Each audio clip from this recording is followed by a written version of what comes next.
보통의 여자들은 백마탄 왕자님과 행복하게 사는 걸 원한다. 하지만 대다수가 현실의 벽을 넘지 못하고 그저 그런 어중이 떠중이에 만족해버린다. 왜? 백마탄 왕자를 만날 수 있는 건 공주밖에 없으니까. 자신이 못났다 생각하는 여자들은 결국 자신의 처지를 받아들이게 되는 것이다. 하지만 나는 다르다. 단순 외모에 대한 자신감은 아니다. 난 내가 생각하는 이상적으로 생각하는 왕자님을 이미 만난 적 있을 뿐만 아니라 무조건 돌아올 수밖에 없는 아주 확실한 인질이 있으니까. 자, 이리 와봐. 어때? 너무 예쁘지? 커다란 전신 거울 앞에서 손짓하자 7살 난 딸내미가 쭈뼛거리며 다가와 내 앞으로 선다. 정성을 다해 꾸며둔 덕에 자기가 보기에도 예뻤는지 자그만 볼에 미소가 번진다. 역시 내 딸은 떡잎부터가 다른 미모다. 대신 눈매만은 제 아빠를 빼다 박았다. 대기업 재벌이세인 나의 왕자님을.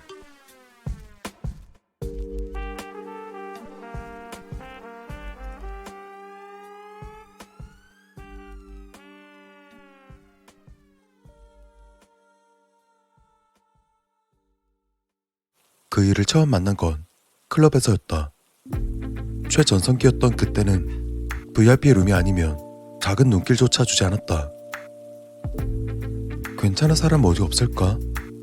나에게 어울릴 만한 완벽한 사람. 그렇게 한참을 찾아 헤매다 그를 만나게 되었다. 잘생긴 외모에다 몸도 탄탄하고 돈도 많으면서도 결코 허세 따윈 없었다. 자상하고 지적이지만 필요할 땐 야성적으로 불타오르는 그런 남자. 그야말로 꿈에 그리던 그 사람을 난 어렵지 않게 유혹해냈다. 어쩌면 그에게는 그저 즐거웠던 하룻밤일지 모르겠지만 다행히 난 기회를 놓치지 않고 제대로 된 수갑을 채워버렸다. 나와 똑 닮은 딸로서.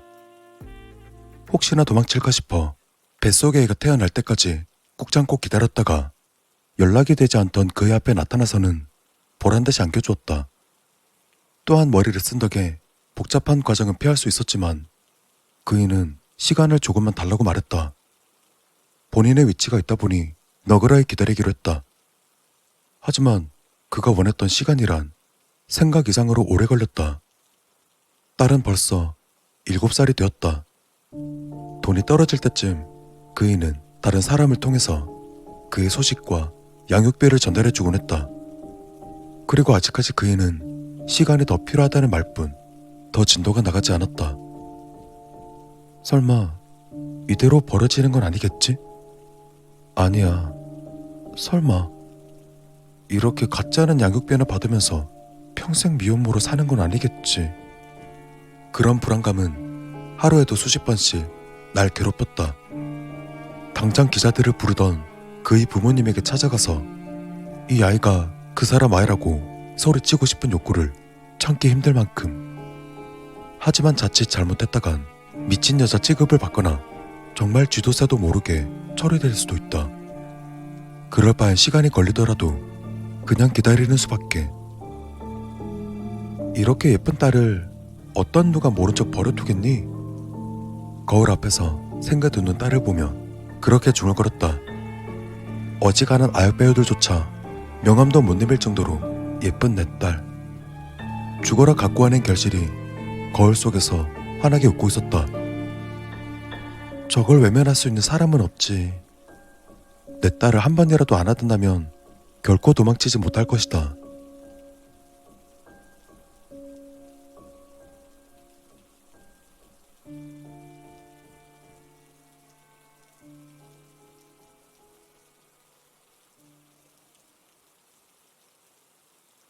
그런 화려한 미래를 생각하며 별 생각 없이 고개를 들었을 때 섬뜩한 기분이 스치고 지나갔다.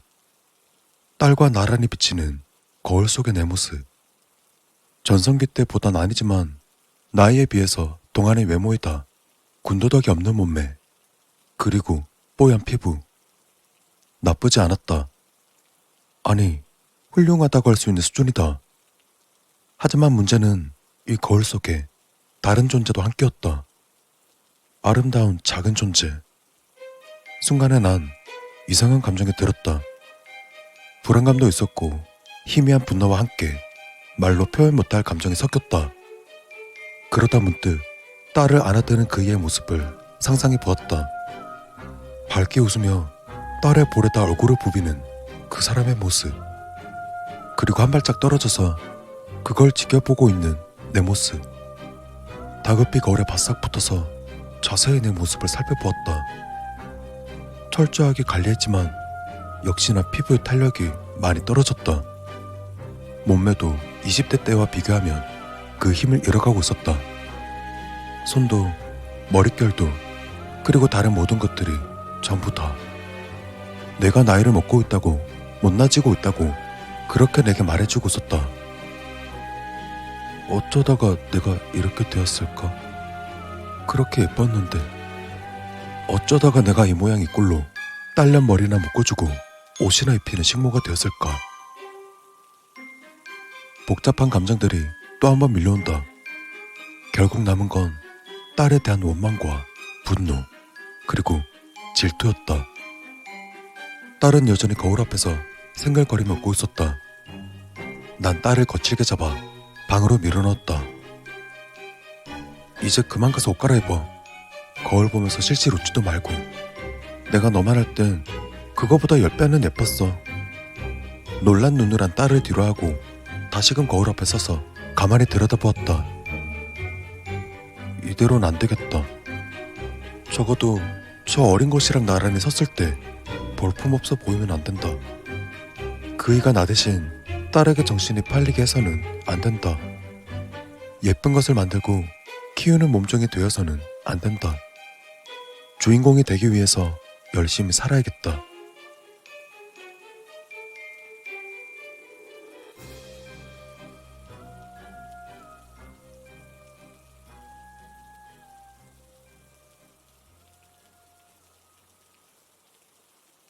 평소보다 운동을 2배로 하고 피부 관리에다 돈을 쏟아붓기 시작했다. 이렇게 살다가는 완전히 아줌마가 되어버릴 테니 나 자신의 가치와 품격을 높이기 위해서 투자해야 한다. 날 가꾸는 시간이 길어질수록 딸의 모습은 변해갔다. 얼룩진 못난 옷에 머리는 산발이고 상당히 지저분한 볼품없는 모습. 우습게도 그 모습이 내게 큰 위안을 주었다. 이제는 거울 앞에 나란히 서도 내가 가려지지 않는다. 더럽고 하찮아 보이는 딸과 다르게 내 모습은 훨씬 세련되고 또 우아하고 격조 높아 보인다. 그걸 확인하자 안도감이 몰려왔다. 이 정도라면 이제 그이도 날 바라봐 주겠지. 이대로만 유지하자. 이대로만. 다시금 이 지독한 기다림을 버틸 힘을 얻었다.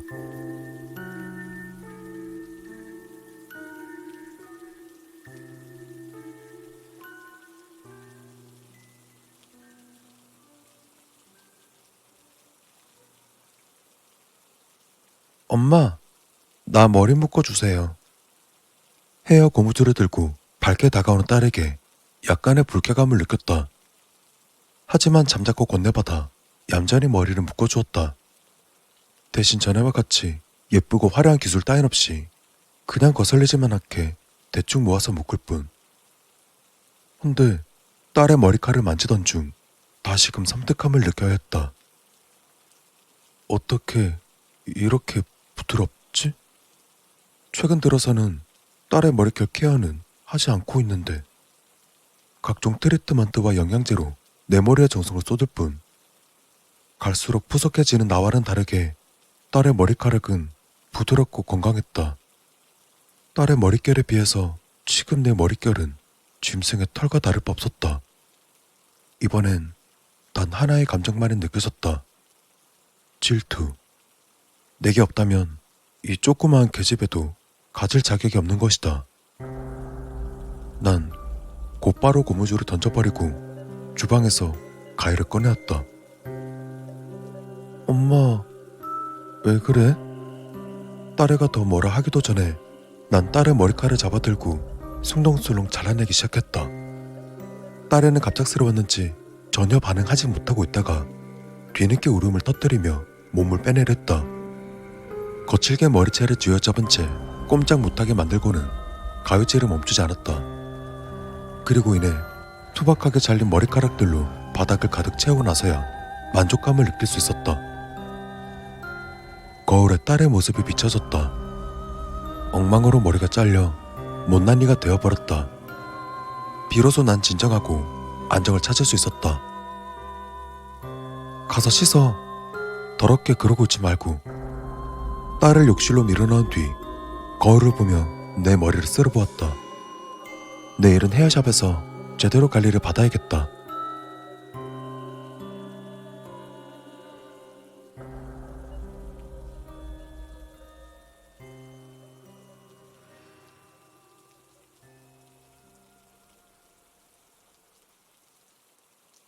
제법 시간이 많이 지났다. 여전히 그이는 날 데리러 오지 않고 있다. 조금이라도 더 빨리 와야 예쁜 나를 볼 텐데. 갈수록 불안감이 커져갔다. 그간 예뻐지기 위해서 죽을 힘을 다했다. 내가 빛날 수 있게, 아니 좀 더 정확히 오직 나만 빛날 수 있게 비싸고 고급진 옷을 입었고 딸에게는 거적대기나 다름없는 옷을 던져주었다. 난 큰돈 주고 머리를 꾸몄고 딸은 여전히 선머슴 같은 꼴이다. 철저한 식단 관리도 하며 피부와 몸매 관리에 힘쓰는 동안 딸에게는 알레르기 따위 신경 쓰지 않고 개 사료나 다름없는 음식을 주었으니 발진과 두드러기로 엉망이 된 피부에 처절하게 쌓이는 살로 많이 초해져 가고 있었다. 이 작은 계집에게 이제 그 누구도 눈길조차 주지 않는다. 그 오랜 시간을 버티고도 난 여전히 아름답다. 스포트라이트를 받아 마땅한 나에게 모두의 시선이 머문다. 준비는 완벽하다. 그리고 마침내 검은 양복을 입은 사람이 집으로 찾아왔을 때 도도하고 기품 있는 태도로 그를 맞이했다. 이건 꿈에 그리던 그날이 찾아온 게 아니라 당연히 받아야 할 대우를 받는다는 듯이. 하지만 그가 건넨 말은 뜻밖의 것이었다. 도련님 지지로 찾아왔습니다. 그간 심적으로 많이 힘드셨던 모양입니다. 도련님 역시 긴 시간 동안 전력으로 설득하셨고 회장님께서도 이제 슬슬 허락하려 하셨지만 최근 들어 보여주신 불안정한 육아 모습을 회장님께서도 알게 되셨습니다. 도련님은 유감을 표하시며 입원 치료로 지시하셨습니다. 국내 최고의 정신과 의료진이 준비되어 있습니다. 따님은 도련님의 양녀로서 입양되어 올바르게 키워질 것입니다. 이해가 가지 않았다. 대저택이 아니라 병원으로 모신다니? 딸에만 데려가겠다니? 그것도 양녀로 입양이 된다니? 아니, 그럴 리 없다. 이렇게 완벽한 나를, 이렇게 예쁜 나를 그냥 버릴 리가 없다. 나를 버리고 저 더럽고 못난 계집에만 데려갈 리 없다. 왜?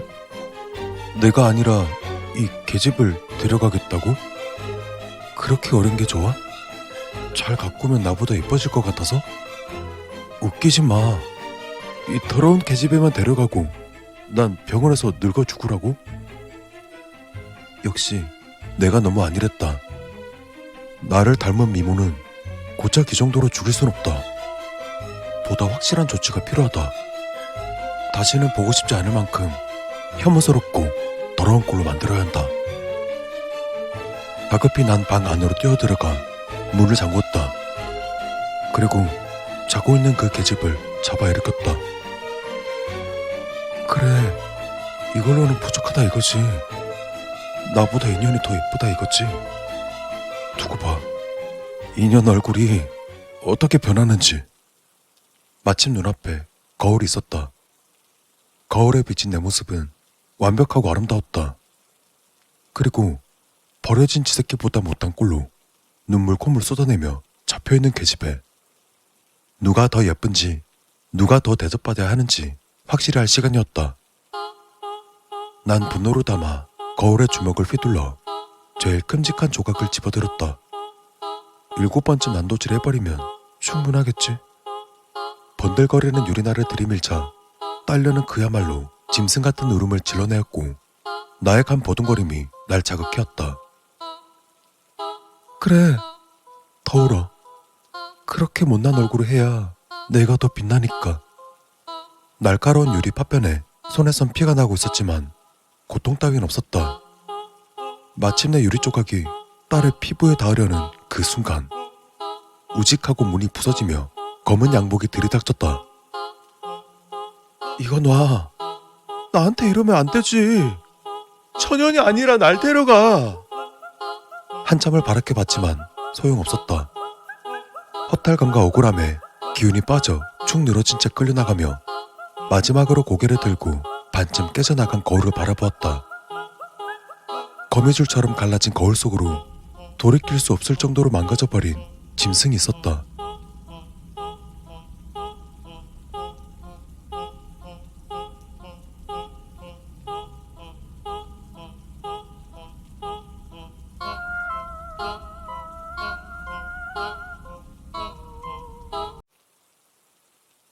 제가 중학교 때, 그러니까 20년 전에 있었던 일입니다.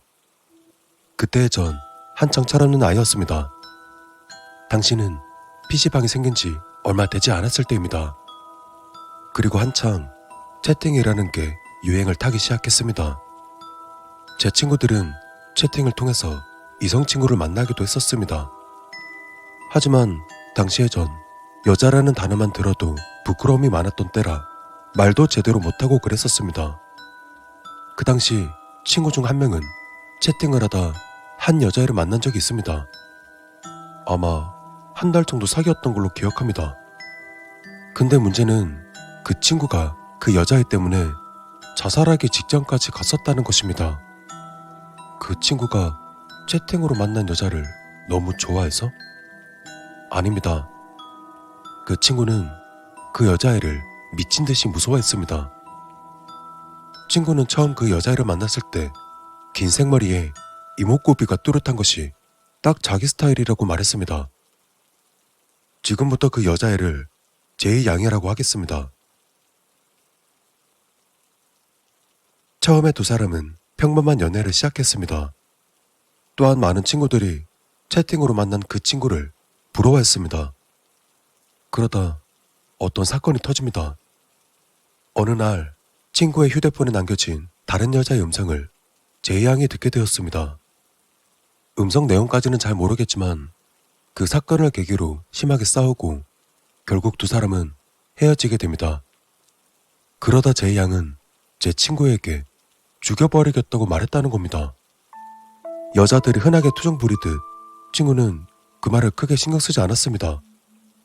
그리고 2달 정도가 지난 뒤 그날은 많은 비가 내리던 날이었습니다. 친구는 학교가 끝나고 집으로 돌아가는 길이었습니다. 친구가 사는 아파트까지는 조금 한적해서 사람들이 별로 다니지 않는데 그날따라 하얀 비옷을 입은 여자가 자신의 뒤를 따라왔었답니다. 당시에 친구는 그냥 우연히 목적지가 같을 뿐이라 가볍게 생각했습니다. 헌데 한참을 걸어 아파트 정문까지 따라오길래 뭔가 알 수 없는 묘한 기분이 들더랍니다. 그리고 천천히 뒤를 돌아 그 여자애를 흘끗 쳐다봤는데 얼굴은 잘 보이지 않았습니다. 근데 아직 가을이긴 하지만 겨울인 것처럼 두껍게 껴입은 옷에 마치 불로 태운 듯한 심하게 곱슬거리는 머릿결. 그 모습에 알 수 없는 한계를 느낍니다. 친구는 자신이 공포에 질렸다는 걸 최대한 드러내지 않으며 아파트 안으로 빠르게 걸어 들어가 엘리베이터 버튼을 누르고 빨리 문이 열리기만을 기다리게 됩니다. 헌데 그날따라 그렇게 늦은 시간도 아닌데 어째서 아무도 없는 건지 친구는 조금 무서운 마음에 흘끗 뒤를 돌아봤습니다. 자신을 따라오던 하얀 비옷을 입은 여자가 보이지 않았습니다. 친구는 다행이라 생각하며 그제서야 한숨을 뱉어내고 안심했습니다. 그렇게 기다리던 엘리베이터가 도착하고 안으로 들어가 버튼을 누르려고 하는데 조금 전에 봤던 하얀 비옷을 입은 여자가 입구에서 엘리베이터 쪽으로 빠르게 걸어오고 있습니다. 그리고 그 여자의 손에 칼이 쥐어져 있습니다. 과도라고 하기엔 크고 부엌칼이라고 하기엔 작은 칼이 그녀의 손에 들려 있습니다. 그때 친구는 죽을지도 모른다는 생각에 문 닫기 버튼을 연속적으로 눌렀습니다. 그와 동시에 저 여자가 갑자기 뛰기 시작하는데 아까는 보이지 않았던 얼굴이 보여집니다. 바로 전에 사귀었던 제이 양이었습니다. 그리고 그때 엘리베이터 문이 닫히며 친구는 자신이 살고 있는 6층이 아닌 8층 버튼을 눌렀습니다. 제이 양은 친구가 6층에 산다는 걸 모르고 있기 때문입니다. 엘리베이터 문이 열리기 전 제이 양이 문 앞에 얻기를 간절히 바랬습니다. 그러다 곧 엘리베이터는 8층에 도착하면서 문이 열리는데 다행히 제이 양은 보이지 않았습니다. 그리고 그때 아래층 계단에서 사람이 올라오는 소리가 들리기 시작했습니다. 순간 깜짝 놀란 친구는 자기도 모르게 7층으로 숨었습니다.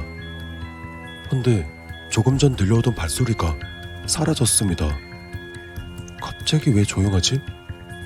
친구는 살짝 계단을 내려다보는데 비옷을 입은 제이 양은 발소리를 내지 않으려 신발을 손에 들고서 맨발로 살금살금 올라오고 있습니다. 친구는 그렇게 7층에서 몸을 숨긴 채 기나긴 밤을 꼬박 지새웁니다.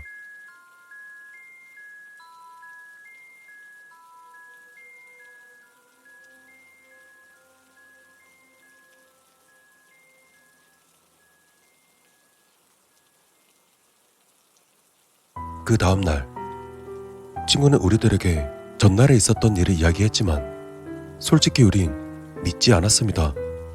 하지만 친구는 정색을 하며 거짓이 아니라고 주장했습니다. 그리고 평상시 거짓말이나 장난 따위는 그리 좋아하지 않는 친구였죠. 우린 혹시나 해서 제이한테 몹쓸 짓을 한 거 아니냐고 물었습니다.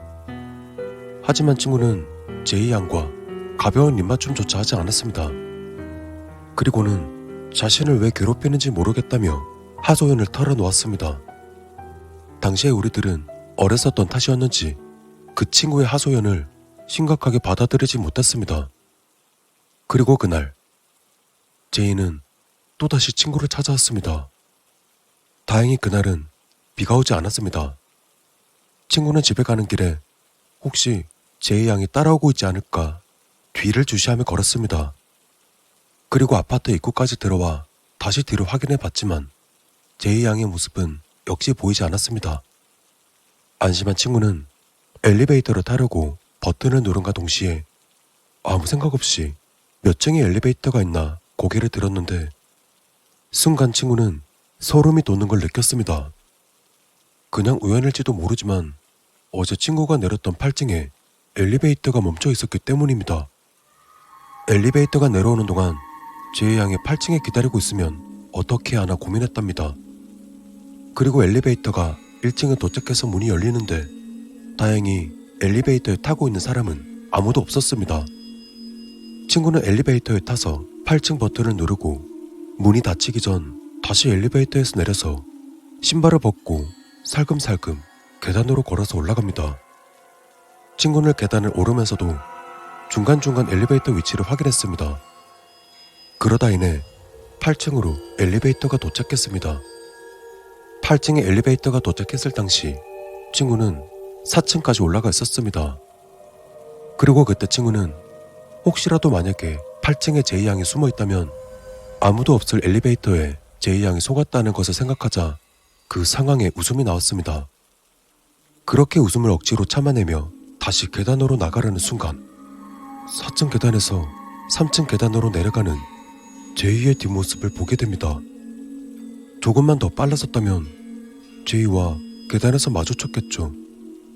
그리고 여전히 그녀의 한 손엔 칼이 쥐어져 있었답니다. 친구는 다시 4층 복도로 이동한 뒤 제이가 아파트를 빠져나가는 것을 확인하고서 곧바로 경찰에 신고했답니다. 전에 사귀었던 여자친구가 칼을 들고 자기를 죽이려 한다고. 그렇게 30분 뒤 친구의 집으로 경찰 2명이 찾아왔습니다. 친구는 제이 양과 언제부터 교제를 시작했냐부터 조금 전의 상황을 경찰에게 말했습니다. 그리고 마지막으로 제이가 사는 곳의 위치를 물어보는데 그녀가 어디에 살고 있는지는 친구도 모른다고 말했답니다. 그렇게 경찰은 제이가 다니는 학교로 향했다고 합니다.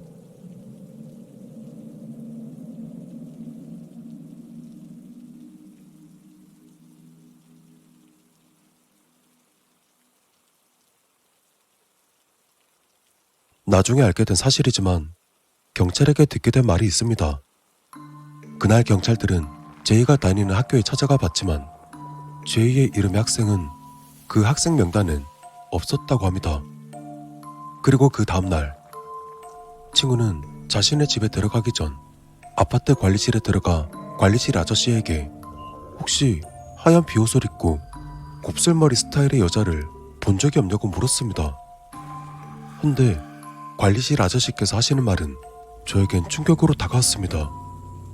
당시로부터 대략 한 달 전, 제이 양은 여기 아파트로 이사를 왔다며 떡을 가져다 준 적이 있다고 합니다. 당시는 가을철이라 이사를 했던 집들이 여럿 있었고 아마 그 중에 한 집의 아이겠지, 그렇게 넘겼답니다. 그 뒤로 가끔 먹을 것을 들고 오는 그녀와 자연스럽게 친해지게 되었다고 합니다. 그러다 며칠 전에 제이와 관리실 아저씨가 수다를 떨고 있었는데 멀리서 친구가 지나가자 제이가 아저씨한테 저 친구 마음에 드는데 어디 사냐고 물어봐서 관리실 아저씨는 소녀의 감성에 별 생각 없이 친구가 6층 몇 호에 살고 있는지 알려주었다고 합니다. 이미 제이 양은 친구가 어디 사는지 알고 있었다는 말입니다. 그러고서 친구는 관리실 아저씨에게 제이 양에 대한 사실을 알려주었고 경찰에 신고도 해놓았으니 제이를 보게 된다면 경찰에 신고해달라고 부탁했습니다. 그리고 한동안 제이는 그 어디에도 나타나지 않았습니다.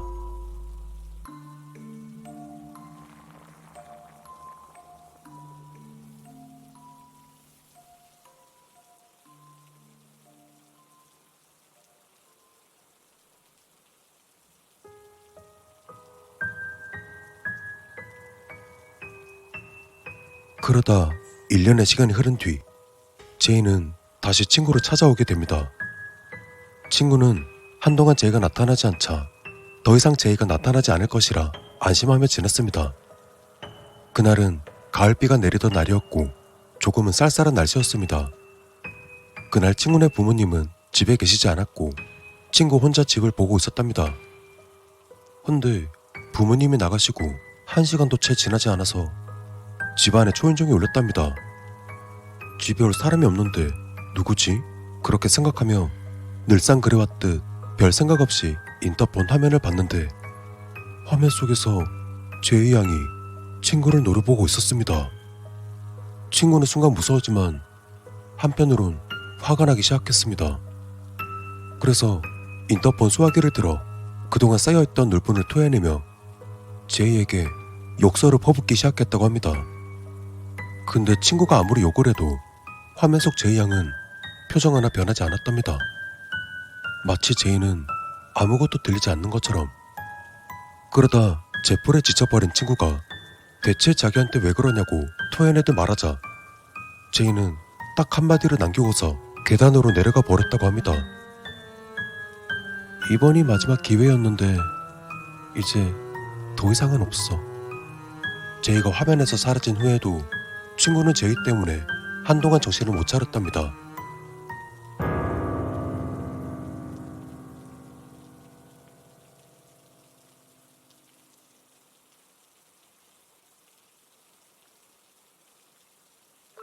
그 뒤로 제이 양은 한동안 또 나타나지 않았습니다.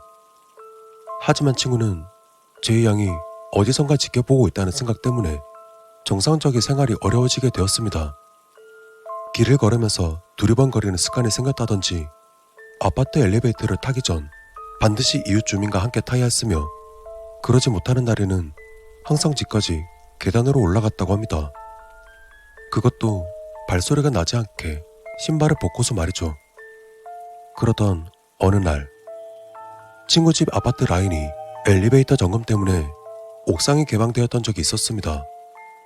고층에 거주하는 사람들은 옆에 있는 동의 엘리베이터를 타고 옥상으로 올라가 옥상을 통해서 자기 집 라인으로 가야 했던 날이었습니다. 그때 친구는 엘리베이터 대신 계단으로 다녔었기 때문인지 그날 엘리베이터 점검하는 건 신경도 쓰지 않았습니다. 헌데 그날 친구는 옆동의 엘리베이터를 통해서 옥상으로 올라갔다가 계단으로 내려오는 게 좋겠다는 생각이 들었답니다. 그리고 옆동으로 가서 엘리베이터를 기다렸습니다. 또한 이웃 사람도 있어서 친구는 안심하며 엘리베이터를 탔다고 합니다. 그렇게 엘리베이터에 사람들이 타게 되었고 중간에 내리시는 분들도 계셨지만 옥상으로 올라가시는 아주머니 2분이 계셨습니다. 그리고 15층에 도착해서 엘리베이터 문이 열리던 그 순간 한동안 잊고 살았던 제이가 엘리베이터 문 앞에서 친구가 거기로 올 줄 알고 미리 기다리고 있었습니다. 친구는 잔뜩 긴장하면서 아주머니들과 함께 엘리베이터에서 내렸습니다. 그리고 제이 양은 친구 옆으로 아주머니들이 있었기 때문에 친구를 노려보면서 가만히 서 있다가 아주머니들께서 제이를 이상하다는 듯 바라보자 황급히 제이는 엘리베이터를 타고 내려갔습니다. 헌데 그 아주머니들은 고층에 사시는 분들이셨습니다. 그렇게 혼자 남겨진 친구는 하는 수 없이 빠르게 계단을 내려가기 시작했습니다. 11층, 10층, 9층, 8층, 7층, 그리고 7층에서 내려가다가 얼음처럼 굳어버렸습니다. 친구의 집인 6층에서 제이 양이 친구를 바라보며 기분 나쁜 미소를 웃고 있었습니다. 제이는 뒷짐을 지고 있어서 그런지 그녀의 손이 보이지 않았습니다. 하지만 손에 무엇이 들려있는지 보이지 않아도 알 것 같았습니다. 친구는 본능적으로 자기가 내려온 계단을 빠르게 다시 뛰어 올라가기 시작했습니다. 그렇게 쉬지도 않고 옥상까지 올라간 친구는 자기 집 라인 쪽으로 내려가도 옆쪽 라인으로 내려가도 제이가 있을 것만 같아 생각해 어느 쪽으로 갈지 결정을 못한 채 옥상에서 바들바들 떨어야만 했습니다. 그리고 문득 자신이 곧 죽을 것만 같다는 생각까지 들게 되었고 제이에게 죽음을 당할 바에 차라리 스스로 목숨을 끊어야겠다는 생각에 옥상 난간으로 다가갔습니다. 헌데 친구는 옥상에서 투신을 해야겠다고 생각하니 그렇게 마음이 편할 수가 없었다고 합니다. 그렇게 단단히 마음먹고 옥상 난간으로 올라가려던 그 순간 뒤에서 발자국 소리가 들리더랍니다. 친구는 제이가 아닐까 생각하며 천천히 뒤를 돌아봤는데 제이가 아닌 관리실 아저씨였습니다. 그 모습에 놀란 관리실 아저씨는 친구를 어르고 타이르며 투신하려던 친구를 막아주셨습니다. 그러다 어느덧 진정하고 나서야 아저씨와 함께 계단을 내려가기로 했습니다. 헌데 또 그 순간 친구의 눈으로 제이가 천천히 계단을 올라오는 모습이 보였습니다. 더 이상 도망칠 곳은 없지만 관리실 아저씨와 함께 있다는 사실을 인지하고는 크게 마음먹고 제이에게 다가갔습니다. 여전히 제이는 한 손을 뒤로 숨기고 있습니다. 그때 갑자기 관리실 아저씨가 친구의 양팔을 꽉 잡았습니다. 친구는 깜짝 놀라 뒤를 돌아보았는데 아저씨의 굳은 표정을 보고는 뭔가 잘못되었다는 것을 직감하게 됩니다. 그리고 다시 앞을 바라보니 어느새 친구의 코앞으로 제이가 다가와 씩 웃고 있습니다. 제이의 손에 칼이 들려 있습니다. 순간 친구는 살기 위해서 그대로 있는 힘껏 제이를 발로 차버렸지만 그때 친구의 허벅지로 칼이 박히며 불에 데인 것 같은 화끈한 느낌과 동시에 무조건 살아야겠다는 생각으로 아래층으로 향해서 미친듯이 뛰어내려가기 시작합니다. 뒤이어 친구를 쫓아오는 발소리가 들리기 시작했지만 친구를 잡아내지 못했습니다. 그렇게 친구는 정신없이 달려가 아파트 입구를 막 벗어나려 하는데 때마침 퇴근하고 들어오시는 부모님과 마주치게 되었습니다. 친구의 부모님은 피를 흘리는 친구 모습에 크게 놀라셨고 친구는 부모님을 만나 긴장이 풀렸던 건지 자신의 허벅지에서 나오는 피를 보더니 그대로 정신을 잃었답니다.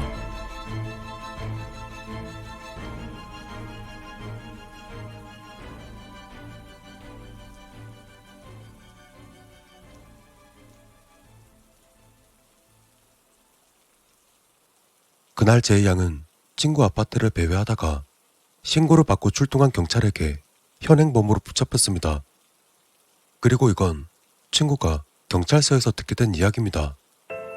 사실 제이 양은 중학생이 아니라 18살이었고 학교 또한 다니지 않았으며 정신과 치료를 받고 있는 환자라는 사실을 듣게 됩니다. 그리고 이게 참 웃긴 게 관리실 아저씨는 제이와 아무 상관이 없던 사람이었는데 이게 참 어떻게 된 건지는 잘 모르겠지만 한 달 전부터 경비실 아저씨는 18살인 제이와 동거를 시작했다고 합니다. 그리고 제이는 경비실 아저씨한테 친구가 자신에게 몹쓸 짓을 했다고 말하며 친구를 잡을 수 있게 도와달라고 했답니다. 엘리베이터를 점검하던 그날을 다시 떠올려 보니까 정말 소름 돋는 일이었습니다. 그때 허벅지가 찔려서 도망치지 못했으면 제 친구는 어떻게 되었을까요?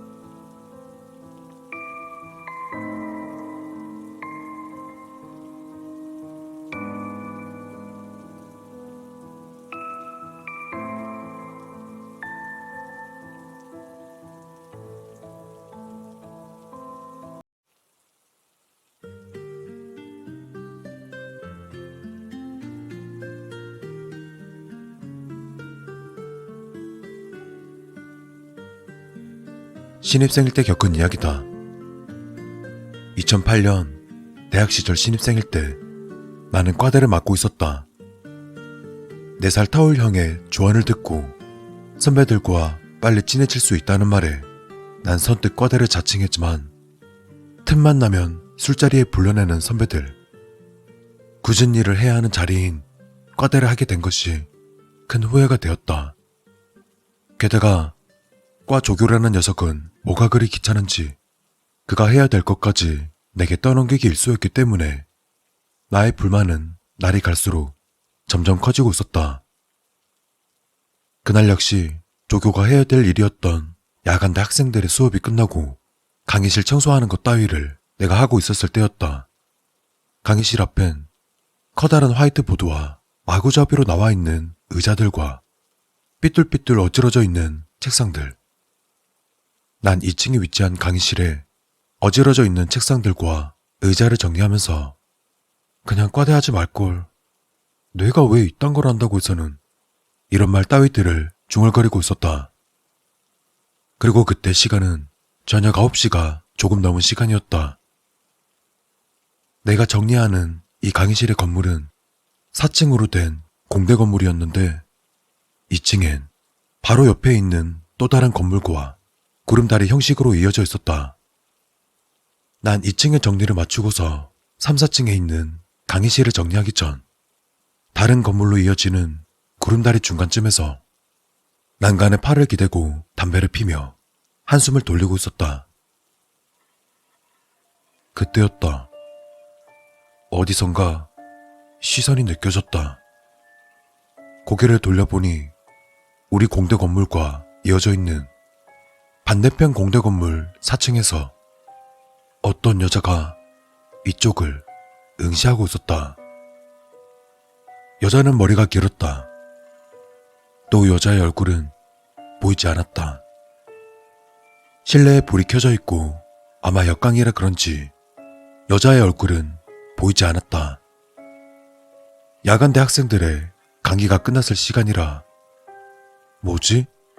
라고 이상하게 생각하면서도 대수롭지 않게 넘겼었다. 그리고 담배를 다 핀 뒤 나머지 강의실을 정리하러 3층으로 올라갔다.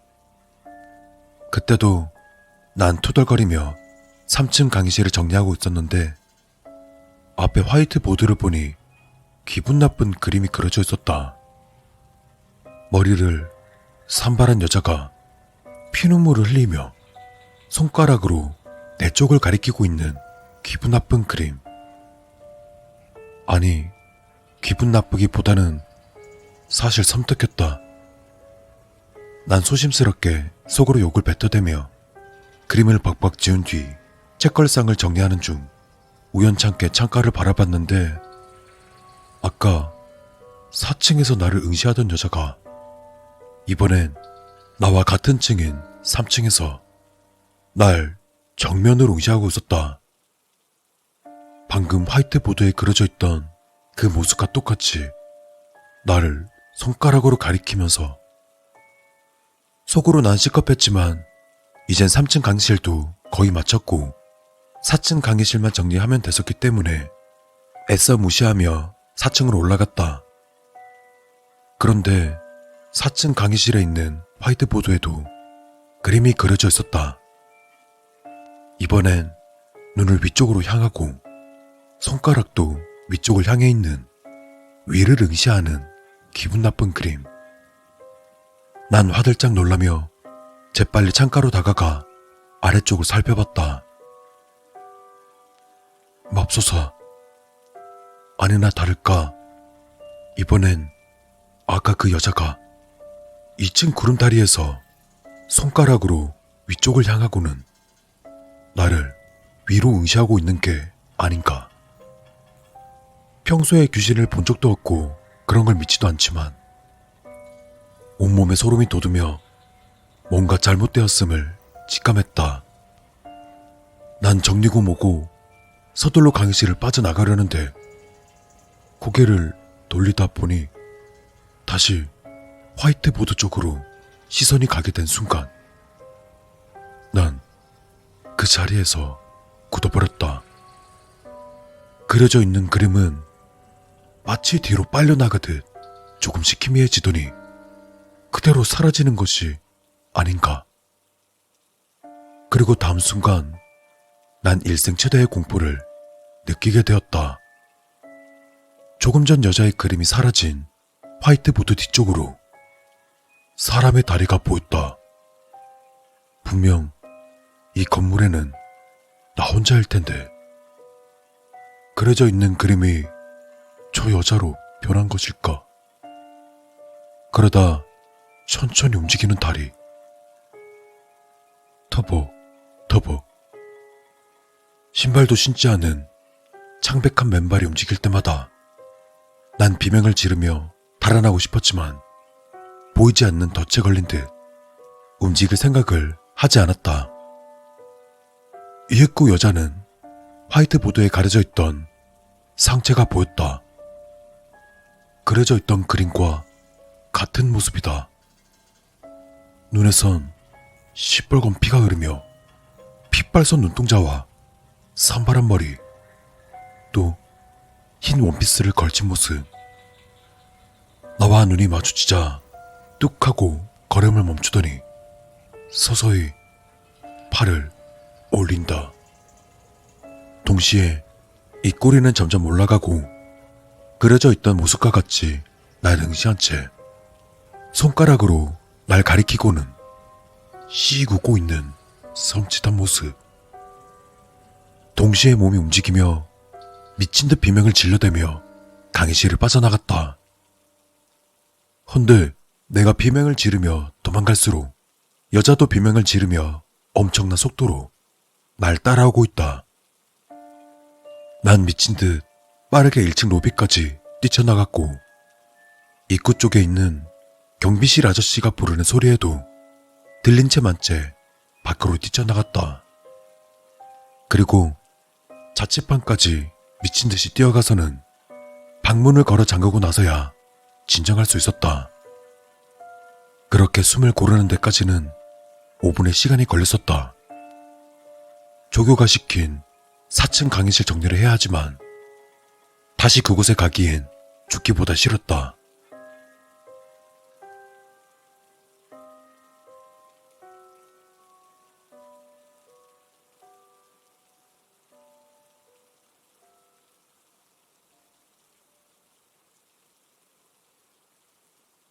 다음날 난 4층 강의실을 청소하지 않아서 당연히 조교한테 혼났다.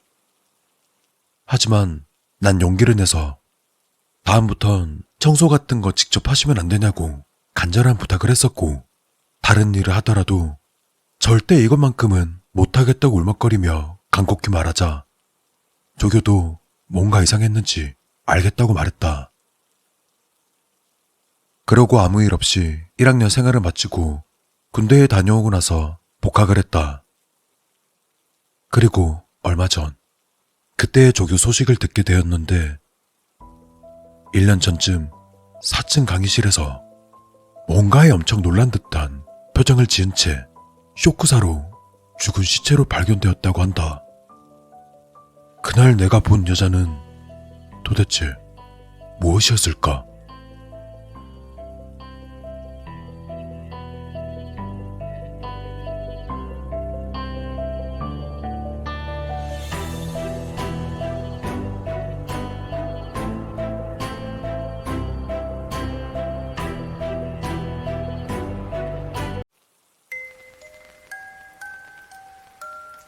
안녕하십니까. 저는 평범한 20대 남자입니다. 지금까지 살면서 딱히 무서운 일을 경험해 본 적도 없고 귀신은커녕 낌새조차 느껴보지 못해서 사실 겁이 없는 편입니다. 아니, 없는 편이었습니다. 지금 제가 쓰고 있는 작업실은 한때 누군가 창고용으로 썼었던 작은 방이었고 도배와 장판을 새로 깔아 깔끔하게 정리해 놓았습니다. 그리고 이 작업실 문 옆으로 컴퓨터 테이블이 있고 그 옆으로 양쪽에 소파 2개와 그 사이 소파 테이블이 놓여져 있는 직사각형 모양의 작은 방입니다. 잠은 항상 소파 아래에 침구로 넣어놓고 잘 때가 되면 꺼내서 소파에서 자곤 합니다. 근데 여기서 참 불편한 점이 있다면 화장실이 외부에 있다는 점입니다. 뒷문을 나가면 화장실이 있습니다. 앞에서 말씀드렸듯 저는 겁이 없는 편이라 작업실에서 혼자 불을 꺼두고 공포 영상을 보는 걸 즐겨합니다. 그런 저에게 지난 주말부터 겪고 있는 섬뜩한 사건에 대해서 조심스럽게 말해보겠습니다.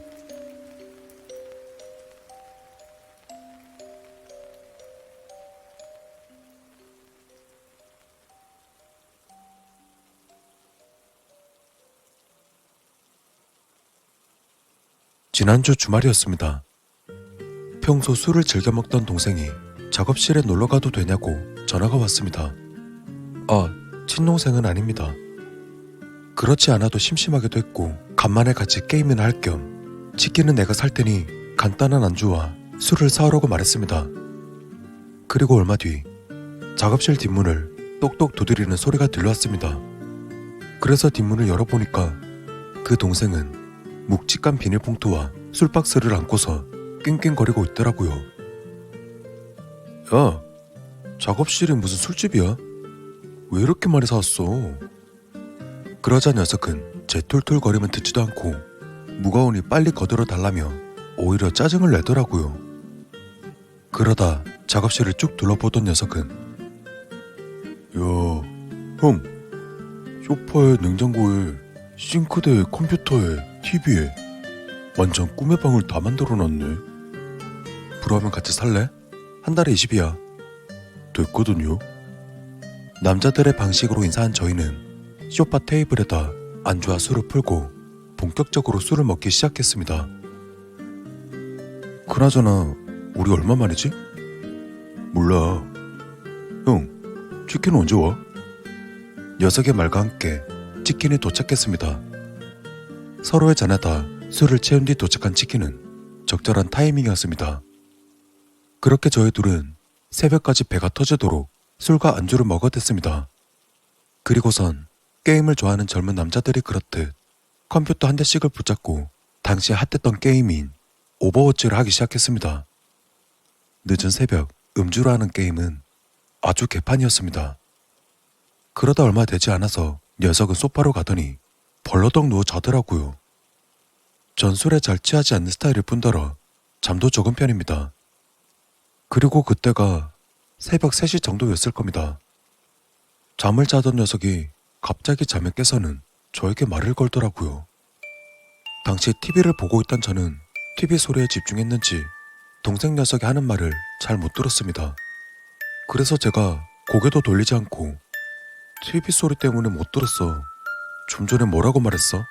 라고 했죠. 헌데 대답이 돌아오지 않았습니다. 그래서 고개를 돌려보니까 녀석은 여전히 코를 골고 자고 있더라고요. 사실 동생 녀석은 평소에도 잠꼬대를 하는 편이긴 합니다. 그리고 가끔 그런 사람 있지 않습니까? 잠을 자면서 잠꼬대로 옆에 있는 사람과 대화하는 사람이요. 그 녀석의 버릇이 딱 그런 버릇을 가지고 있는 녀석이었습니다. 그래서 전 녀석이 잠꼬대라도 했나 보다 하고 다시 TV에 집중했습니다. 근데 한 10분 정도 지났을까? 다시 녀석이 제게 또 말을 하더라고요. 이번엔 똑똑히 들었습니다. 동생 녀석은 아까보다 더 크고 또렷하게 이렇게 말했습니다.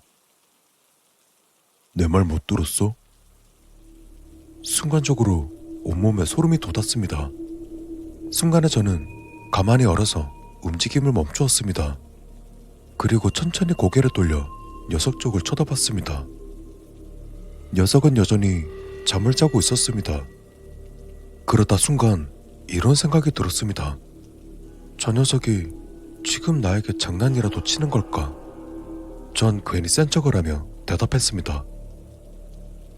곱게 잠이나 쳐자. 왜 장난을 치고 있어? 그런데 저 녀석 아까와 마찬가지로 대답이 없습니다.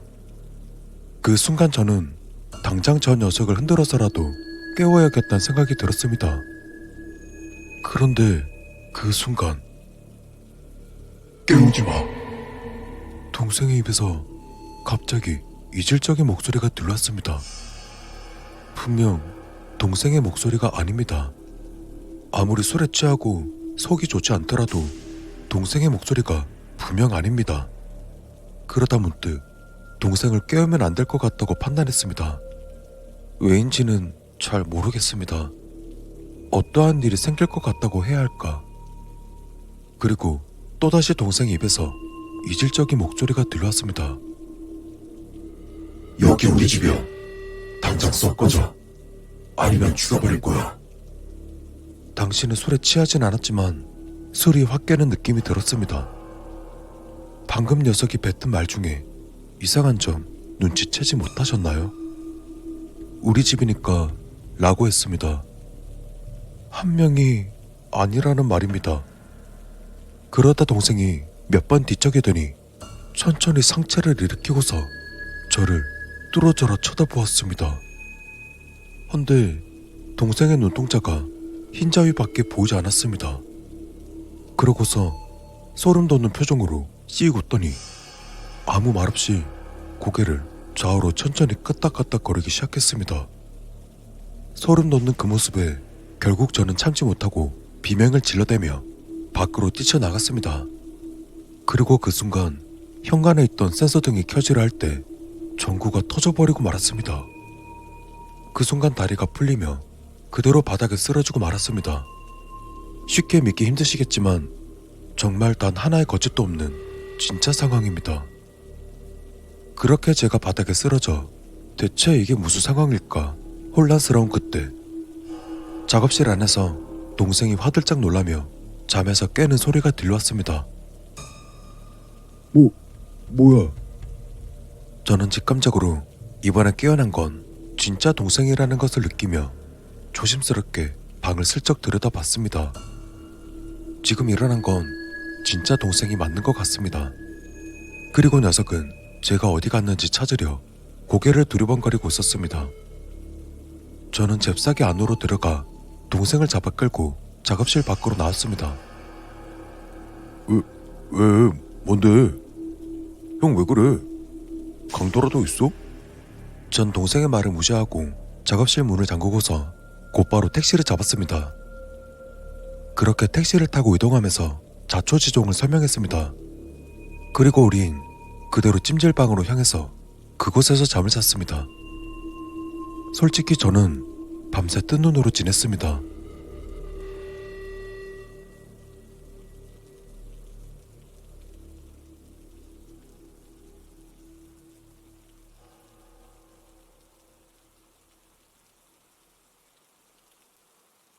그 다음날 동생은 저를 걱정하며 점집이라도 한번 가보라고 말하고서 그대로 가버렸습니다.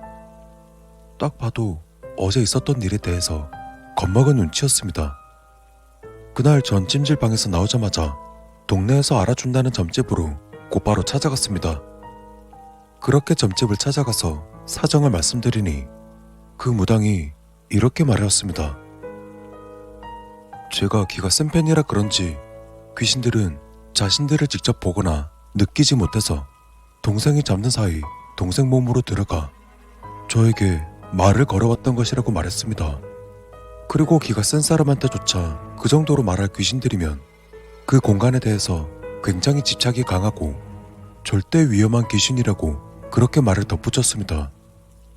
그런 영들은 괜히 건드렸다가 강한 살을 맞을 수도 있고 성불시키는 것도 거의 불가능하다고 합니다. 그렇게 말씀하시며 웬만해서는 그냥 작업실을 처분하고 다른 데로 옮기는 편이 가장 나을 거라고 했습니다. 그것 말고는 달리 특별한 해결책이 없답니다.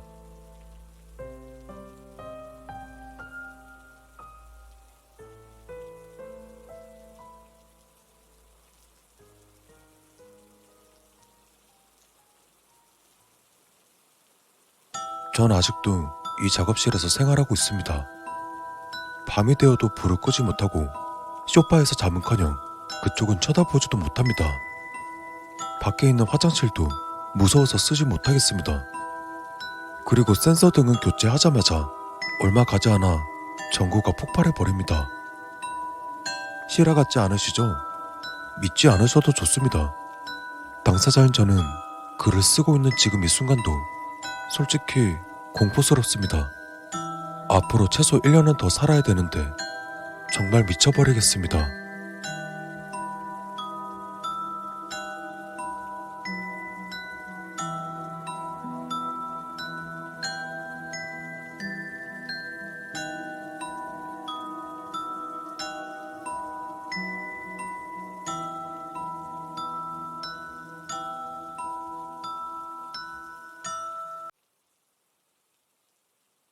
나는 뱀이 싫다.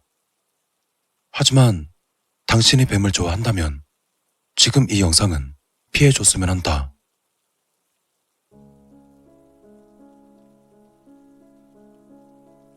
TV에 능구렁이 같은 놈이 나온다. 검사 출신이라던가 법망을 요리조리 빠져나가는 얄미운 국회의원 한 마리. 검붉은 대가리를 보니 능구렁이다. 그놈은 청문회에서 실처럼 가는 혀를 날름거린다. 저 흉측한 혀로 얼마나 많은 사람에게 고통을 줬을지 죄인이자 악인인 그는 너무도 뻔뻔하게 인터뷰 중이었다. 문득 그의 본래 낯짝이 궁금해졌다. 그래, 능사를 찾아보자. 당장 지하실로 내려갔다. 그리고 능사가 담긴 플라스틱 박스를 꺼냈다. 능사, 능구렁이는 일반 구렁이와는 조금 다른 종이다. 큰 녀석은 1m도 훌쩍 넘어버린다. 적색과 검은색이 몸통부터 꼬리까지 교대로 늘어져 있다. 누군가는 그 패턴이 예쁘다고 하지만 글쎄, 뱀에게 예쁘다는 표현은 어울리지 않는 것 같다. 능사는 동작이 느린 편이라 잡기 쉬울 것 같지만 그래도 녀석은 야행성이기 때문에 그렇지도 않는다. 어쨌든 독이 없으니 딱히 부담은 덜하다. 장갑을 낀 손으로 대가리 움켜쥐자 녀석은 저항하려 내 팔목을 휘감았다. 능사는 다른 뱀을 먹기도 해서 뱀 중에 왕이라는 칭호도 있지만 그래봤자 녀석은 뱀이다. 뱀의 대가리를 친 채 박스를 닫았다. 어떤 방법으로 죽일까? 주변을 둘러보았다. 문득 옛 생각에 삽을 찾으려 두리번거렸지만 보이지 않았다. 심플하고 깔끔하게 반대쪽 손으로 망치를 집었다. 딱 맞는 그립감에 절로 미소가 지어졌다. 천천히 올라가 미리 세팅해둔 카메라 앞으로 섰다. 그리고는 들고 있던 뱀을 테이블 위로 툭 던졌다. 잽싸게 대가리에 비닐을 씌웠다. 깔끔한 뒤처리를 위한 일이었다. 한 손으로 뱀의 대가리를 제대로 잡은 채 망치를 든 손을 서서히 올렸다.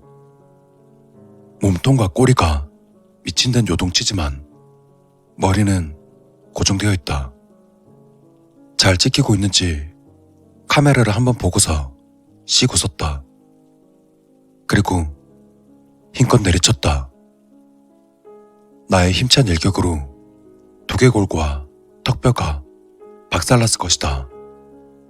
하지만 개인 감정을 담아 한 방 더 갈겨주었다. 비닐을 대가리에 씌우길 참 잘한 것 같다. 심플하고 깔끔한 마무리였다. 다시금 TV를 돌리자 국회의원은 뱀의 탈을 벗고 추한 낯짝을 드러낸다. 아, 저렇게 생겼었구나. 그리고 시선을 옮겨 비닐 안으로 터져버린 능구렁이의 대가리를 바라봤다. 둘 다 추했다.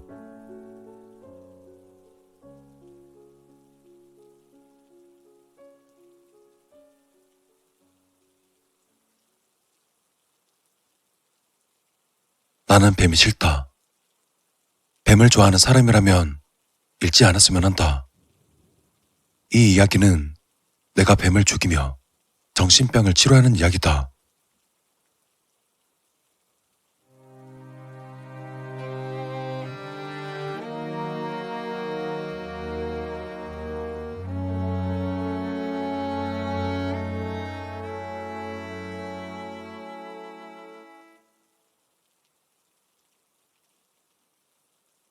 나는 왜 이런 인간이 되었을까?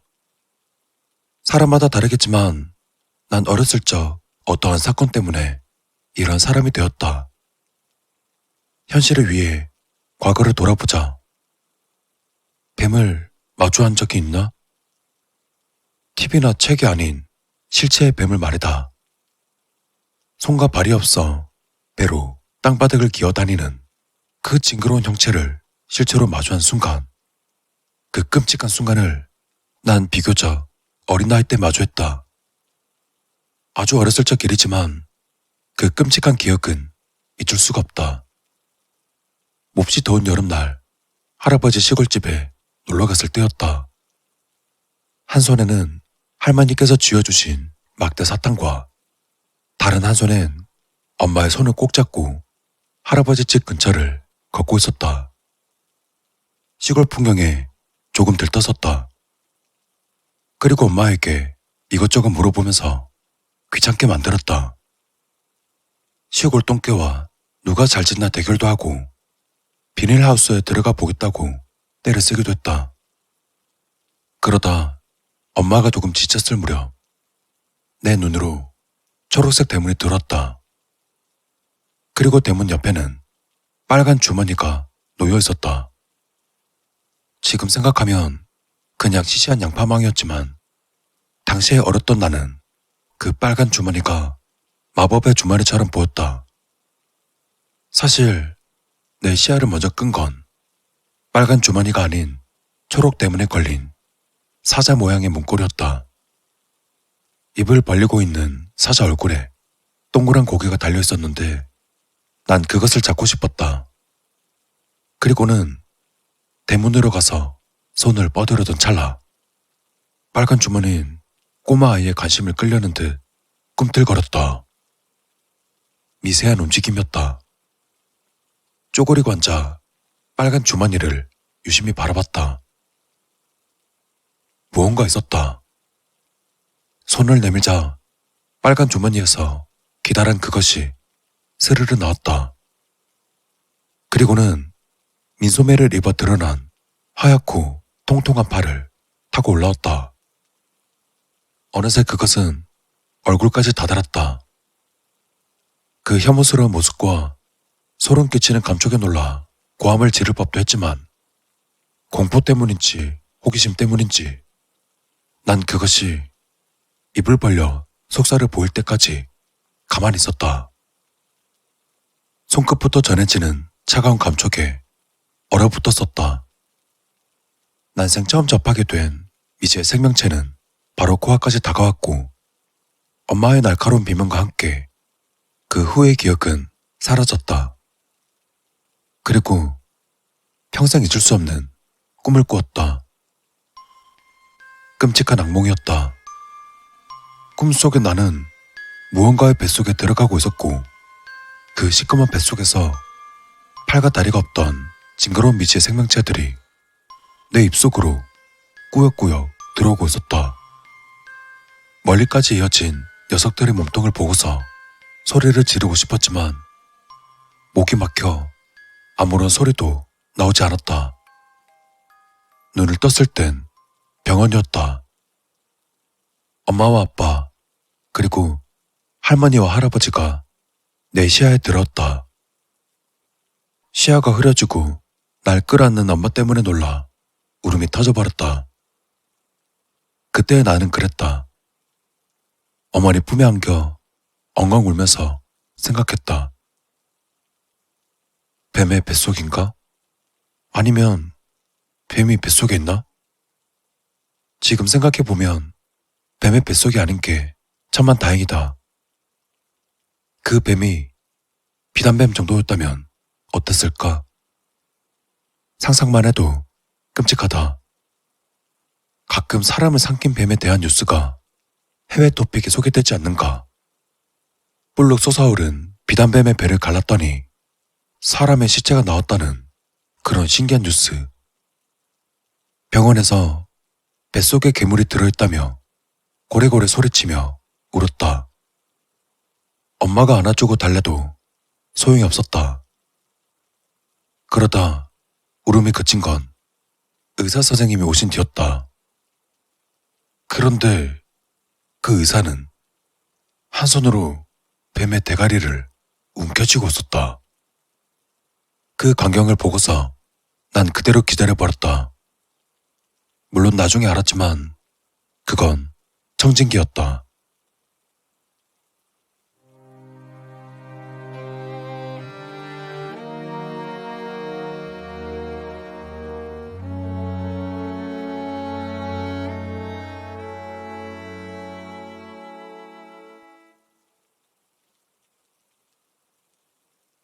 입을 크게 벌려 거울을 봤다. 시커먼 목구멍 안에서 뱀의 대가리가 금방 튀어나올 것만 같다. 그때였다. 순간 목젖을 스치며 뱀의 대가리가 슬며시 나타난다. 혓바닥으로 꺼끌꺼끌하고 차가운 뱀의 촉감이 고스란히 느껴진다. 비명을 지르고 싶지만 입안의 뱀 때문에 입을 움직일 수가 없었다. 선홍빛 혓바닥을 타고 스르르 기어나와 혀를 날름거린다. 거울을 통해 나와 눈이 마주치자 뱀은 슬며시 들어간다. 입안 한가득 고인 침을 뱉어버리고 여진 헛구역질을 했다. 지금 이 정도 반응은 내 자신이 뱀의 환상에 익숙해지고 나서다. 어릴 때부터 뱀이 보이는 현상 때문에 얼마나 기절했는지도 모르겠다. 뱀은 내 눈에만 보였다. 머리가 만든 뱀을 보며 기절한다든가 부모님을 부른다던가 이것이 내 유년 시절이었다. 토학질을 하도 해대서 몸도 깡 말라졌다. 밥을 먹으면 뱃속의 뱀이 그것을 받아먹어 내 몸속에서 불어날 것이라고 믿었다. 그래서 밥 대신 형의 간식을 탐했었다. 전기 케이블 코드, 샤워호스, 목도리, 형의 태권도 띠 같은 것 등 이런 기다란 물건들이 뱀처럼 보이거나 몸에서 뱀이 튀어나오는 환각 때문에 정상적인 생활이 어렵다. 그래서 유치원조차 제대로 다니지 못했다. 덕분에 고생한 건 가족들이었다. 특히 나랑 시간을 가장 많이 보내신 우리 엄마. 몸속으로 뱀이 들어왔을 거라는 어리석은 나의 확신 때문에 엄마는 온갖 고생을 하셨다. 집 안으로 뱀 같은 물건들을 모두 치우고서 환각에 시달리는 나를 돌봐야 했고 유치원을 대신해 나를 가르치기도 해야 했다. 화장실을 갈 때도 정말 힘들었다. 몸속에 들어온 뱀이 응가가 되어 나올 거라는 생각에 항상 볼일을 맞추고서 확인시켰다. 단순한 충격 때문에 생긴 후유증이라고 생각했던 부모님은 어린 아들을 데리고 정신병원에 가서 상담을 받기까지 꽤나 큰 결심이 필요했다.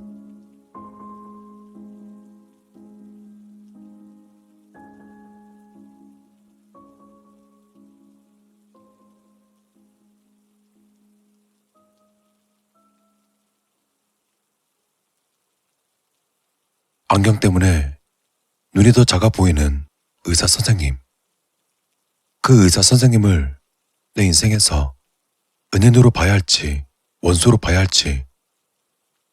의사 선생은 나에게 뱀에 대한 공포증이 있는지 확인 과정을 거쳤다. 특정한 대상, 즉 내 경우에는 뱀이라고 보면 되겠다. 그 대상으로 인해 촉발되는 과도하고 지속적이며 비합리적인 공포가 있었는지, 할아버지 댁에서 뱀과 마주했던 이후로 뱀을 마주한 적은 없었다. 내 경우는 직접적인 대상이 아닌 대상과 비슷한 사물을 보는 것만으로 환각을 보게 되는 증상으로서 꽤나 심각한 문제였다. 어린 나이였지만 일상생활에 큰 지장을 줄 정도였고, 그로 인해 가족들이 겪는 스트레스도 상당했다.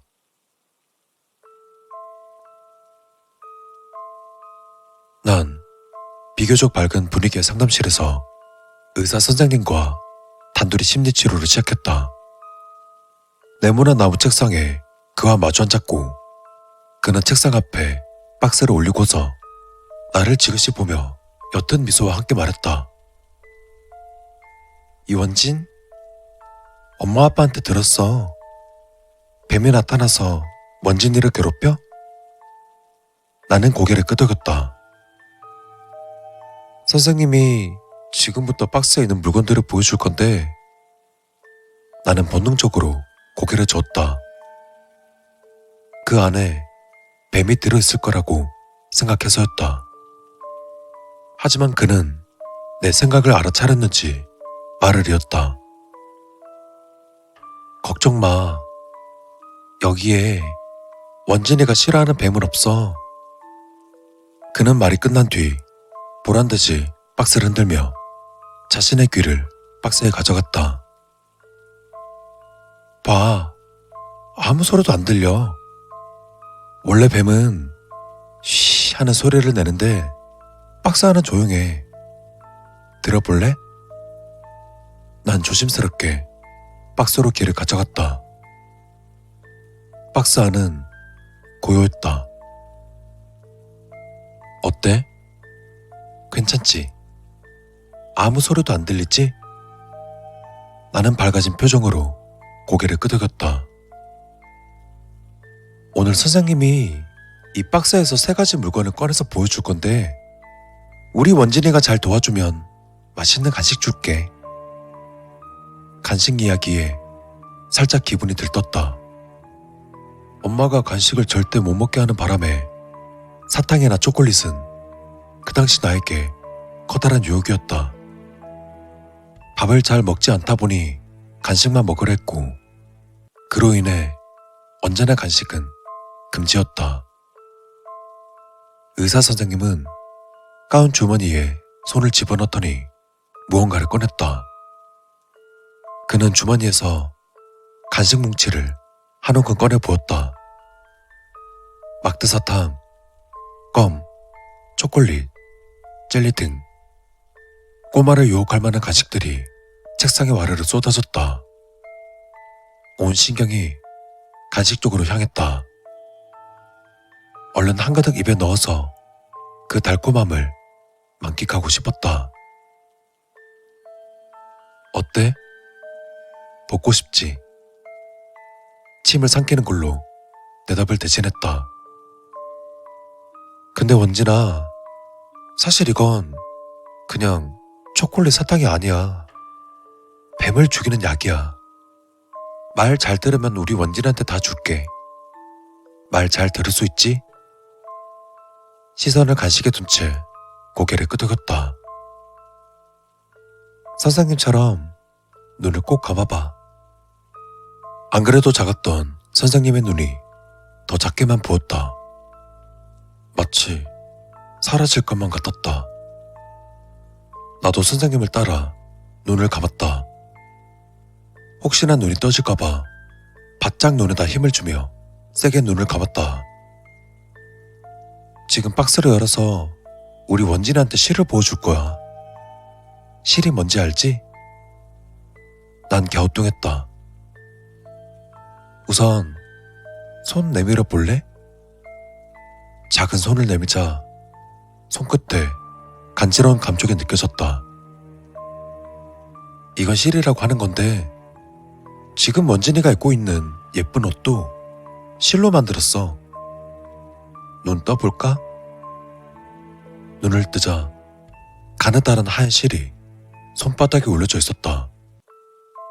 나는 그것을 쥐어보았다. 전혀 무섭지 않았다. 잘했어. 원진이 잘했으니까 여기 간식들 중에 하나만 골라봐. 잠깐 고민하던 나는 막대 사탕으로 손을 가져갔다. 그리고 곁눈질로 알파벳이 새겨진 초콜릿을 응시했다. 다음번엔 그 초콜릿을 집기로 마음먹었다. 아이고, 맛있는 사탕 골랐네. 쉽지? 다시 한번 해볼게. 눈 감고 손 내밀어봐. 나는 빠르게 눈을 감았다. 한 손에 막대 사탕을 꼭 쥔 채 반대쪽 손을 내밀었다. 이번에도 손에 간지러운 감촉이 느껴졌다. 하지만 아까 실과는 미세한 차이가 있었다. 이번엔 털실이야. 털실로는 목도리나 스웨터 같이 따뜻한 옷을 만들 수 있지.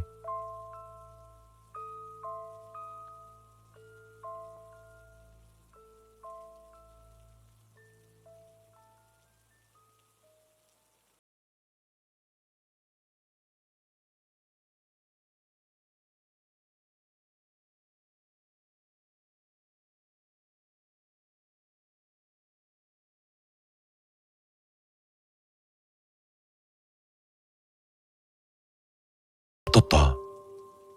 그리고 나를 무심히 바라봤다. 내가 목도리라고 불리는 뱀을 마주한 순간이었다. 뱀으로 보이는 목도리로부터 시선을 피하고 싶었지만 차마 그렇지 못했다. 엄마랑 눈이 마주칠까봐.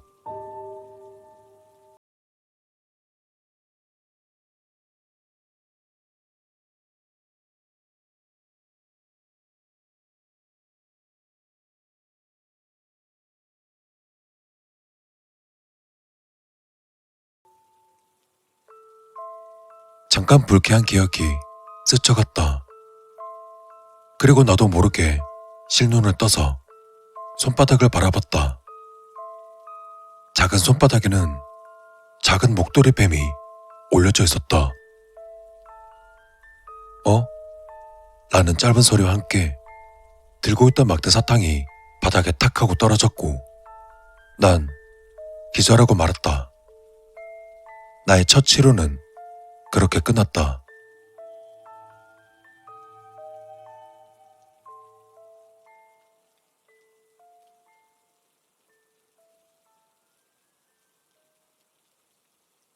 분명 그때는 내 손바닥에 뱀이 올려져 있다고 생각했다. 사실 의사에게 잘못은 없었다.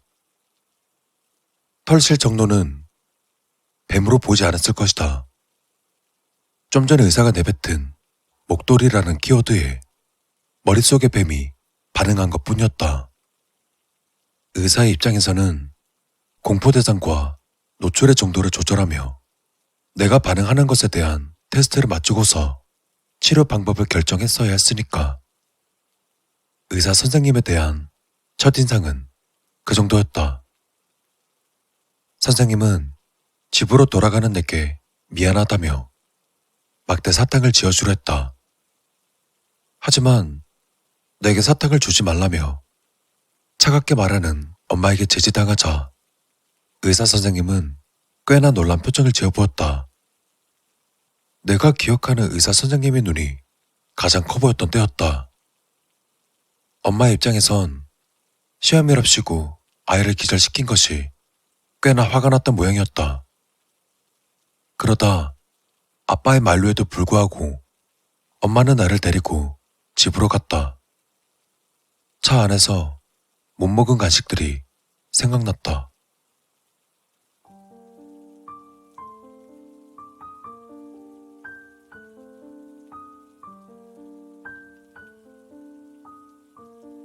선생님과 두 번째 만남은 금방 이루어졌다.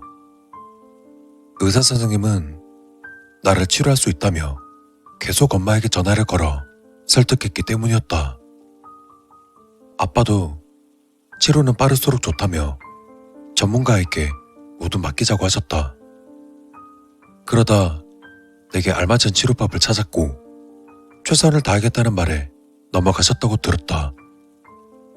의사 선생님은 두 번째 만남에서 내게 눈을 감게 하지도 내 손바닥으로 아무것도 올리지 않겠다고 말했다. 역시나 책상에는 맛있는 간식들이 질비해 있었다. 그리고 전과 달라진 게 있다면 이미 초콜릿 하나가 내 입으로 들어갔다는 점이었다. 우리 어머니께서 원진이가 뱀으로 보였다는 물건들을 적어주셨어. 지금부터 그 물건들을 천천히 보여줄 거야. 원진아, 만약에 또 뱀이 보이면 여기 X가 그려져 있는 팻말에 들면 돼. 선생님은 나에게 X 표시가 된 팻말을 손에 쥐어주었다. 그리고는 전보다 큰 상자를 책상 위로 올렸다. 긴장감에 팻말을 더욱 세게 쥐었다. 상자는 꽤나 높았다. 앉아있던 내 눈으로 꼭대기가 보이지 않을 정도였다. 의사는 자리에서 일어났다. 그럼 원진아, 시작한다. 자, 뱀으로 보이면 팻말을 들어. 진짜 뱀은 아니니까 괜찮아. 그리고 자신의 손을 천천히 상자로 넣었다. 팔뚝이 상자에 가려져 어깨만 보였다. 난 잔뜩 긴장한 채 상자의 위쪽을 바라봤다. 금방이라도 뱀의 대가리가 튀어나올 것 같았다. 집에서처럼 오줌이 찔끔 새어나오지 않을까 걱정했다. 상자 위로는 전기 케이블 코드가 살짝 튀어나왔다. 원진아, 이건 어때? 지금 이거 뱀으로 보일까? 난 입을 오물거리며 고개를 저었다. 신경이 예민해졌는지 입속 초콜릿의 단맛이 강하게 느껴졌다. 그는 내 반응을 보더니 좀 더 팔을 들어올려 물건을 꺼내 부었다. 코드의 까만색 선이 점점 드러났다.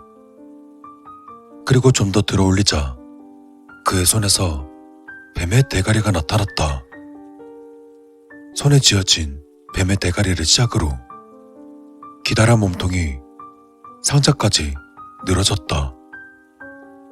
난 너무 놀라 아껴 먹으려 입에 물고 있던 초콜릿을 꿀꺽 삼켜버렸다. 부자연스러운 꿀꺽 소리와 함께 바로 팻말을 들었다. 뱀으로 보여? 지금? 눈을 꾹 감고 고개를 끄덕였다. 난 어느새 팻말로 얼굴을 가리고 있었다. 다행히 첫날처럼 기절은 하지 않았다. 의사 선생님은 반대쪽 손으로 주머니를 뒤적이며 말했다. 원진아? 힘들겠지만 이쪽 한번 봐볼래? 나는 팻말로 얼굴을 가린 채 고개를 저었다. 도저히 엄두가 나지 않았다. 선생님이 뱀을 죽일 거니까 한번 봐줄래? 뱀을 죽인다는 말에 저절로 눈이 떠졌다. 팻말을 조심스레 내리자 하얀 가운을 입은 선생님이 사람 좋아 보이는 표정을 하며 한 손에는 뱀의 대가리, 그 반대쪽 손에는 가위를 들고 있었다. 그리고 그는 가위를 뱀의 목덜미로 가져갔다. 사람으로 치면 목뼈 부근이겠지만 뱀에게는 흉추와 요주밖에 없으므로 머리와 가까운 척추라고 보면 되겠다. 선생님이 그곳에 가위를 가져간 것만으로도 짜릿한 기분이 들었다. 가위는 뱀의 머리 근처에서 기분 좋은 쇳소리를 냈다. 그날의 가위 소리는 너무 좋았다. 마치 교회 종소리처럼 느껴졌다. 툭하는 소리와 함께 뱀은 사라졌다. 의사 선생님의 손에는 전기 코드만 있을 뿐이었다. 사선으로 너무나도 깔끔하게 잘렸다. 아직도 뱀으로 보여? 선생님은 잘려나간 전기 코드를 내게 가까이 보여주며 물었고 난 고개를 도리도리 저었다. 그럼 무섭지 않으니까 한번 만져볼까? 잘려나간 전기 코드를 짚는 건 어려운 일이 아니었다. 나는 방금 전까지 뱀이었던 전기 코드를 찝었다. 그리고는 깔끔하게 잘려나간 단면을 작은 엄지손가락으로 쓸어내렸다. 표면이 날카로워 베일 것 같은 묘한 감촉이 느껴졌다. 그는 잘려나간 나머지를 꺼내 부었다. 놀랍게도 남은 모습도 뱀으로 보이지 않았다. 책상에는 더 이상 작동할 수 없는 고데기가 있을 뿐이었다. 원진군, 용감하게 잘했어. 우린 지금 원진이 머릿속에 뱀을 죽인 거야. 의사 선생님은 만족스럽다 못해 행복한 표정을 보였다. 헌데 그때의 난 죽는다 혹은 죽인다는 의미를 잘 몰랐다. 그리고 선생님께 질문했다. 뱀을 죽여요? 의사는 표정 하나 변하지 않고 대답했다. 뱀은 아주 나쁜 동물이야. 우리 원진이를 그동안 괴롭혔잖아. 이제부터 선생님이 원진이를 괴롭히는 뱀들을 다 죽일 거야. 난 그 뒤로 몇 달치의 간식을 입에 털어 넣으며 선생님이 뱀을 죽이는 살사쇼를 감상했다. 진짜 뱀은 아니지만 적어도 나한테는 그렇게 보였다. 다른 누군가가 봤을 땐 잡동사니를 가위로 자르는 걸로 보이겠지만 내게는 뱀이 잘려나가는 것으로 보였다. 싹둑. 날 괴롭히던 뱀이 무기력하게 잘려나가는 모습을 보는 건 나쁜 광경은 아니었다. 사탕을 쭉쭉 빨며 느긋이 바라봤다. 잘려나간 뱀들은 쓸모없어진 쓰레기들로 바뀌었다. 이제 선생님의 책상에는 수많은 쓰레기들로 가득했다. 그 잔해들을 쓰레기통에 넣으며 선생님은 흐뭇하게 웃었다. 그리고 날 바라보더니 마지막이란 말과 함께 뱀을 꺼냈다. 이것도 뱀으로 보일까? 사탕 막대기를 입에 물고서 고개를 끄덕였다. 의사는 뱀의 대가리를 잡고 여느 때처럼 가위를 들이밀었다. 의사의 가위질에 맞춰 뱀이 흔들거렸다. 그러다 손에 잡혀있던 대가리만 남기고 기다란 몸뚱이가 뚝 하고 떨어졌다. 이번엔 무슨 물건일까? 하지만 몸뚱이는 바뀌지 않았다. 잘려나간 그것은 뱀의 형상 그대로였다. 놀란 눈으로 의사를 바라보았다.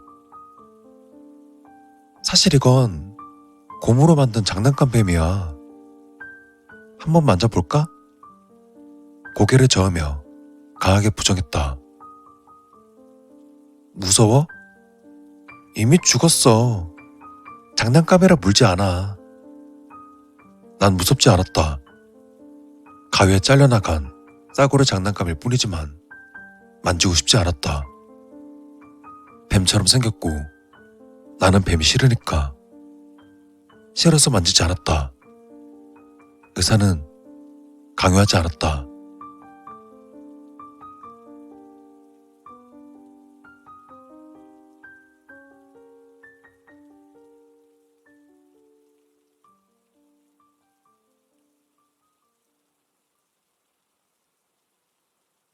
치료가 끝나고 엄마를 만났다. 간식을 많이 먹어서 입안이 텁텁했다. 의사 선생님은 엄마 앞에서 보란 듯이 잘려나간 전기 코드를 꺼냈다. 엄마는 화들짝 놀라 나를 바라봤지만 내 눈으로 더 이상 전기 코드는 뱀으로 보이지 않았다. 그리고는 괜찮지 않냐고 연신 물었다. 몰래 선생님이 주머니에 넣어준 사탕을 손으로 만지작거리며 고개를 끄덕였다. 혹시나 못 먹게 할까봐 조심히 행동했다. 정말 뱀으로 보이지 않냐고 엄마는 재차 물었다. 나는 고개를 끄덕였다. 엄마는 나를 꼭 끌어안으셨다. 그날 엄마가 우셨었나? 기억이 희미하다. 하지만 이때까지도 내 머릿속의 뱀은 내 두개골 안에서 또아리를 틀고 있었다.